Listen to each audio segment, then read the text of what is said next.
ठीक है, तो जय शनिदेव, सभी को जय शनिदेव मेरी तरफ से। जैसा कि सबको पता है कि इस समय मेरी तबीयत ठीक नहीं चल रही है और मैं 4 से 5 दिन से कोई भी वीडियो नहीं दे पा रही हूँ, लेकिन फिर भी सिर्फ आप लोगों के लिए तबीयत ख़राब होने के बावजूद एक वीडियो बना रहे हैं। आज जो हम बात करेंगे वो है 10 महाविद्याओं के बारे में, कि इनकी उत्पत्ति कैसे हुई और इन 10 महाविद्याओं के नाम कौन कौन से हैं।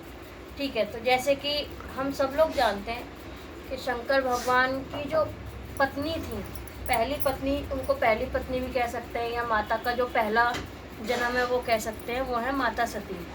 तो माता सती जो थी वो शंकर भगवान की पत्नी थी और राजा दक्ष जी की पुत्री थी। और जैसा कि सब जानते हैं कि राजा दक्ष जो हैं वो शंकर भगवान और माता सती की विवाह के खिलाफ थे, लेकिन फिर भी उन्होंने अपने पिता के विरुद्ध जाकर शंकर भगवान से विवाह किया और इसलिए वो शंकर भगवान से बहुत ज़्यादा रुष्ट हो गए थे और इसीलिए सिर्फ और सिर्फ शंकर भगवान को नीचा दिखाने के लिए एक बार राजा दक्ष ने यज्ञ का आयोजन कराया, जिसका उद्देश्य सिर्फ और सिर्फ शंकर भगवान और पार्वती माता को नीचा दिखाना या उनको अपमानित करना ही था।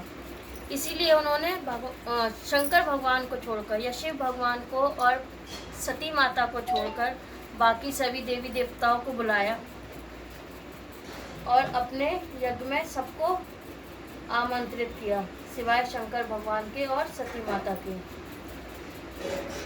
तो लेकिन जब इस चीज़ की खबर सती माता के कानों तक पहुंची कि उनके पिताजी किसी प्रकार का कोई भी हवन या यज्ञ करा रहे हैं, तो उन्होंने अपने पिताजी के हवन में शामिल होने की अनुमति शंकर भगवान से मांगी। उन्होंने अब शंकर भगवान से कहा कि मैं तो एक पुत्री हूँ और मुझे अपने पिता के यज्ञ में जाने के लिए किसी भी प्रकार की अनुमति की कोई भी ज़रूरत नहीं है या किसी भी प्रकार के निमंत्रण की कोई भी ज़रूरत नहीं है। अगर वो मुझे निमंत्रण नहीं देते हैं तब भी मैं एक पुत्री होने के नाते बिना बुलाए भी उनके यहाँ पर जा सकती हूँ। लेकिन शंकर भगवान जो थे उनको सब कुछ मालूम था, सबको पता है, जैसे कि वो त्रिकालदर्शी, उनको सारी चीज़ें पहले ही पता हो जाती हैं, उन्हें पता था कि वहाँ क्या होने वाला है।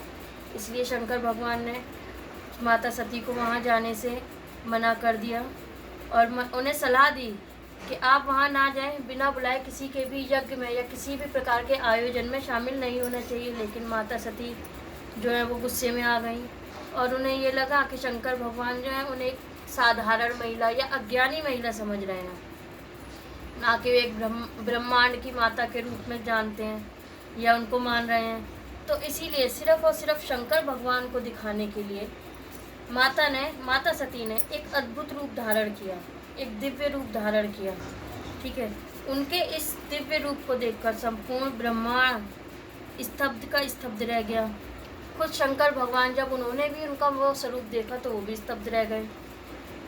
इसीलिए उस परिस्थिति को समझते हुए या जानते हुए कि यहाँ पर अभी क्या होने वाला है या परिस्थिति की नज़ाकत को समझते हुए वो वहाँ से जाने लगे। पर शंकर भगवान जिस दिशा में भी जाते वहाँ पर एक दिव्य माता उत्पन्न होती और उनका रास्ता रोक लेती। माता ने इस प्रकार 10 दिशाओं में अपने अलग अलग रूपों को फैला दिया और शंकर भगवान जिस दिशा में भी जाते वहीं जाकर माता का एक दूसरा स्वरूप दिखाई देता। जिस दिशा में जाते वहाँ एक अलग स्वरूप और दूसरी दिशा में जाते तो और एक अलग स्वरूप। इस तरह काफ़ी 10 स्वरूप 10 दिशाओं में उनके स्थापित हो गए। वो जिस दिशा में जाते वहीं पर माता का एक अलग सा और दिव्य स्वरूप ही उन्हें दिखाई देता था।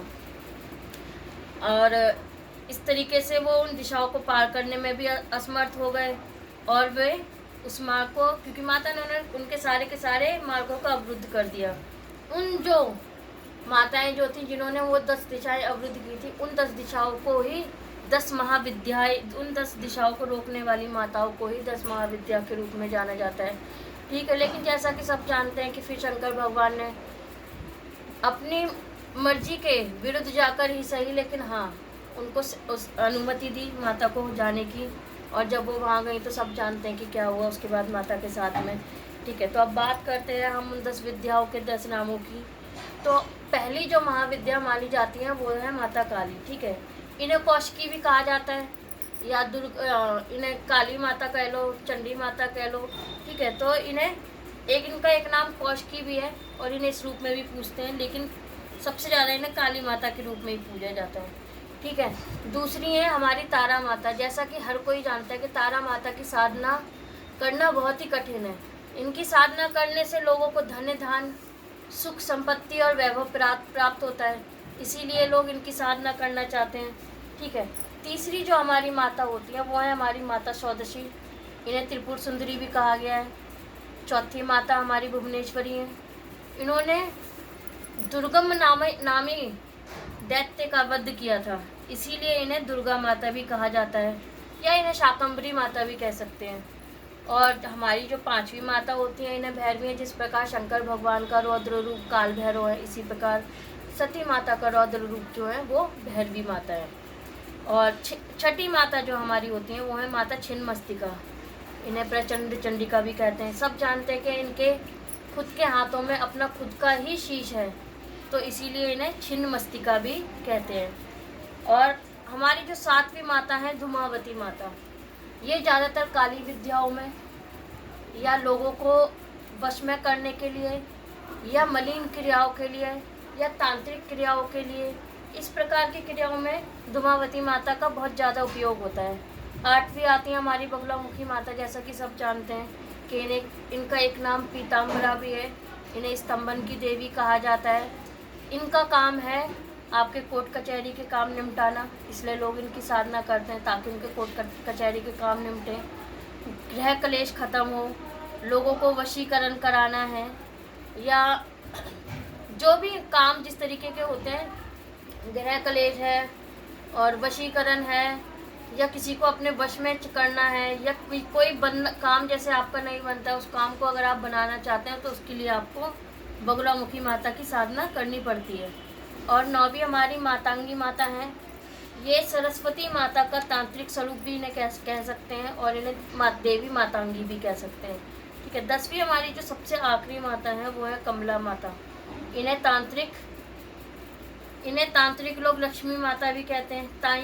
ये लक्ष्मी माता का तांत्रिक स्वरूप है, लेकिन इनका जो असली नाम है वो है देवी कमला। तो जैसा कि अब हमने आपको बता दिया कि इन 10 महाविद्याओं के नाम भी बता दिए और इनके पीछे की कहानी भी बता दी, तो अभी आपको वीडियो नहीं दे पा रहे हैं या अभी हम आपकी जो सेवा नहीं कर पा रहे हैं, उसके लिए हम हाथ जोड़कर क्षमा याचना करते हैं। अभी मुझे थोड़ा सा फीवर है। अभी मैं वैसे तो मैं ठीक हूँ पहले से काफ़ी, लेकिन फिर भी अभी थोड़ी बहुत दिक्कत है। वो ठीक होती ही आपकी फिर दोबारा से वीडियो पहले की तरह बननी चालू हो जाएगी। मैं आपके सामने ही आपकी वीडियो बनाऊंगी, और जो भी आप पूछना चाहते हैं सवाल हमें व्हाट्सएप पे सेंड कर सकते हैं, या हमारी वीडियो पे कमेंट करके पूछ सकते हैं। आपको जो भी सवाल हैं, आपके सवालों के उत्तर दे दिए जाएंगे। तबीयत ठीक होते ही मैं सबके सवालों के उत्तर देने की ज़्यादा से ज़्यादा कोशिश करूँगी कि ज़्यादा से ज़्यादा वीडियो हम बनाएं और ज़्यादा से ज़्यादा समय आप लोगों के लिए निकाल सकें। जय शनिदेव।